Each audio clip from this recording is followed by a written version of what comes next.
रोजा इफ्तारी करने के लिए हम आए थे अमरोहा से दिल्ली की जामा मस्जिद। यहाँ की रौनक, यहाँ का माहौल सब कैसे कैसे था ये तो आपने पहले पार्ट में देख लिया होगा। अगर नहीं देखा हो तो नीचे क्लिक करो, अकाउंट में जाकर देख लो, बहुत मजा आएगा। इफ्तारी के बाद मगरिब की नमाज के बाद हम बाहर गए थे कुछ खाने के लिए, और जहाँ हम खाने बैठे थे वहाँ का खाना बहुत बकवास था, इसलिए हम ईशा की नमाज और तरावी पढ़ने के लिए वापस जामा मस्जिद आ गए। वजू खाने पर वजू कर जब हम आगे की ओर बढ़े और मस्जिद की मीनारों पर हमारी नजर पड़ी, मस्जिद इतनी खूबसूरत लग रही थी ना रात में, हमारा तो मन कर रहा था कि हम रात में यहाँ से जाए नहीं, तरावी के बाद यहीं सो जाएं। पर यार रुकना पॉसिबल नहीं होता रात को, क्योंकि मस्जिद बंद हो जाती है और सुबह को 11 बजे खुलती है। मीनार के पास ये चांद देखकर मैंने तो अपने चांद के लिए दुआ मांग ली, पर इतने में ही जैद आ गया और बोला मुझे भूख लग रही है, जल्दी से कुछ खाने चलते हैं। फिर आ गए हम इस चमचमाती रौनक भरी जगह पर। इन्होंने इतने अच्छे से डेकोरेट कर रखा था इस एरिया को, जो भी आ रहा था कुछ देर रुककर देख रहा था। रमजान मुबारक की थीम भी इतने अच्छे से डेकोरेट कर रखी थी इन्होंने। रोजेदारों की तो बात अलग है, कपल्स भी यहाँ आकर पिक्चर क्लिक करवा रहे थे अपनी, और भीड़ इतनी थी कि उवैस तो यहाँ पर खो गया था। बहुत देर से मिल नहीं रहा था उवैस, और उसका फोन भी बिजी जा रहा था। हम तो डर गए थे कि कहीं उसकी अम्मी अपना जवान लौंडा हमसे न मांग ले, इसलिए हम उसे आवाज लगाकर ढूंढने लगे।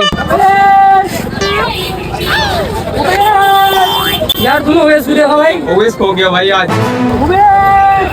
अचानक से उवैस मिल गया था। उवैस अपनी जेब की बातों में इतना डूब गया था कि वो हमसे ही पिछड़ गया था। इसलिए बाबू भैया सही कहते हैं, लड़की का चक्कर मतलब बर्बादी। लेकिन यहाँ मैं पिघल गया।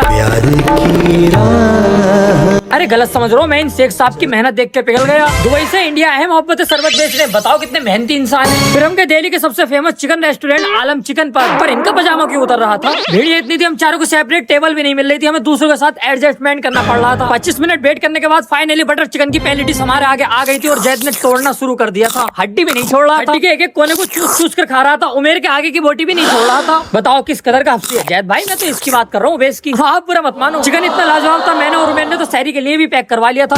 रास्ते में शाही टुकड़ा देख जैद की राल टपक गई, और मीठे में हमने शाही टुकड़ा खाया, और सच में लाजवाब था ये। बटर चिकन और शाही टुकड़ा खाकर तो पैसे वसूल हो गए थे हमारे, और जैद तो शाही टुकड़ा खाकर इतना मीठा हो गया था वो लस्सी मांगने लगा। फिर मुझे उसे लस्सी भी दिलानी पड़ी। फिर जैद अपना मकसद पूरा करने के लिए मेट्रो स्टेशन आ गया। भाई ये बैग और टोपी लेकर कहाँ जा रहे हो?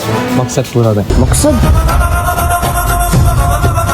लेकिन इसका मकसद पूरा नहीं हो पाया, क्योंकि इसका तो टिकट स्कैन नहीं हो रहा था, कभी इधर जा रहा था कभी इधर जा रहा था। स्कैनिंग मशीन को भी इसके फर्जी वाड़े पे शक हो गया था।